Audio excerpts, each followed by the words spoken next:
யானைக்கு மட்டுமே மதம் பிடிக்கும் என்பது நாம் அறிந்ததே. அது இயற்கை. ஆனால் மனிதனுக்குள், அதுவும் இன்றைய இளைஞர்களுக்குள் மதம் கலந்த அரசியலை திணிந்தால் அது நாட்டிற்கு நல்லதா? இன்றைய இளைஞர்களின் எண்ணம்தான் என்ன? ஹாய், ஹலோ, வணக்கம் நண்பர்களே. Welcome to uncle John show. நான் ஜான்சன்.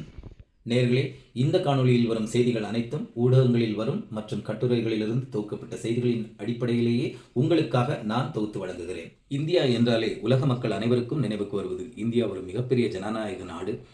இந்தியாவின் அனைத்து மதங்களும் இணைந்து ஒரு மதசார்பற்ற நாடாகத்தான் உலக அரங்கிற்கு பறைசாற்றிக் கொண்டிருக்கின்றன. பல்வேறு மொழிகளின் கலவை, உடை, கலாச்சாரம் என அனைத்தும் இணைந்து இந்தியாவை ஒரு மொழிசார்பற்ற மதசார்பற்ற நாடாகவே உலகிற்கு உருவகப்படுத்தி இருக்கிறது. ஆனால் சமீப காலமாக மதத்தை மையமாக வைத்து இந்திய அரசியல் பயணிப்பது என்பது வேதனை தரும் விஷயம்.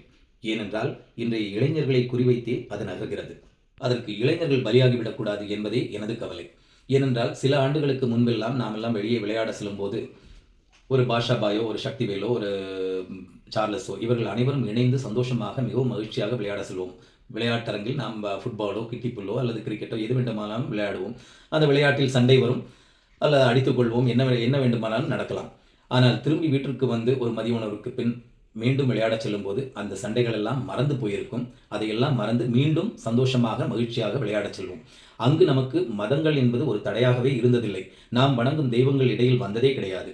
ஆனால் இன்று நிலைமையோ வேறு. இன்றைய இளைஞர்களோ மிகவும் புத்திசாலிகள். அவர்களுக்கு தெரியும் எது நல்லது எது கெட்டது என்று. ஆனால் சில அரசியல் விஷமிகளின் கையில் அவர்கள் சிக்காமல் சறுக்கும் வித்தையை அவர்கள் கற்றுக்கொள்ள வேண்டும் என்பதுதான் எனதாவா.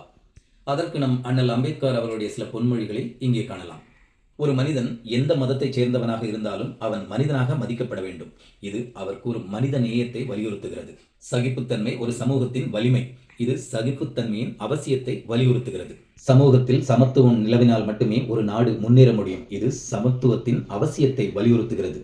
அனைத்திற்கும் மேலாக நாம் அனைவரும் இந்தியர்கள் என்ற உணர்வுடன் வாழ வேண்டும். இது ஒற்றுமையின் அவசியத்தை வலியுறுத்துகிறது. இன்றைய இளைஞர்கள் இந்த பொன்மொழிகளை எல்லாம் மதித்து அறிந்து நடந்தாலே எந்த மத அரசியல் விஷயமையும் நம்மிடம் வாலாட்ட முடியாது என்பதை புரிந்து கொள்ள வேண்டும்.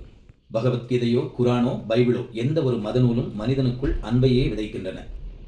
எந்த ஒரு மதமும் என்னை வைத்து அரசியல் செய் என்று சொல்வதில்லை. எந்த ஒரு கடவுளும் நான் தான் உயர்ந்தவன், என்னை தூக்கிப்பிடி என்று என்பதாக கேள்விப்பட்டதில்லை.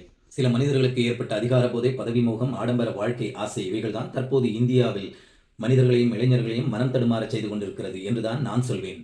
இளைஞர்களே, மதங்கள் நமக்கு மிகவும் அவசியம்தான். மதங்களால் மனிதனுக்கு பல நன்மைகள் உண்டு. அவை சமூக, உளவியல் மற்றும் ஆன்மீக ரீதியானவை.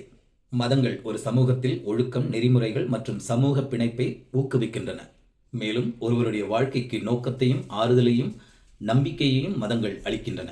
ஆனால் அதே சமயம் அரசியல்வாதிகள் மத அரசியலை முன்னெடுக்கும் போது மனிதனுக்கு தீமைகள் விளைகின்றன. மதங்களின் பெயரால் மோதல்கள், வன்முறைகள், பாகுபாடு போன்றவை உருவாகின்றன.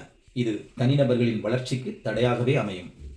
அதனால் இளைஞர்கள் மட்டுமல்ல, நாம் அனைவரும் அறிவோம். நாமார்க்கும் குடியெல்லோம் நமனை அஞ்சோம் என்ற திருநாவுக்கரசரின் பாடல் வரிக்கேற்ப நாம் யாருக்கும் இங்கு அடிமை இல்லை, யாருக்கும் அஞ்ச மாட்டோம் என்ற உறுதியேற்று மதம் யானைக்கு பிடித்தால் அது இயற்கை, மத அரசியலை மனிதனுக்குள் விதைத்தால் அது இளைஞர்களின் மனம் தடுமாற வழிவகுக்கும் என்பதை உணர்ந்து நாம் அனைவரும் இந்தியர்கள் என்ற உணர்வோடு மதங்களை காப்போம், மனித நேயம் காப்போம், ஒற்றுமையோடு வாழ்வோம் என்ற உறுதியேற்போம். வாருங்கள் இளைஞர்களே.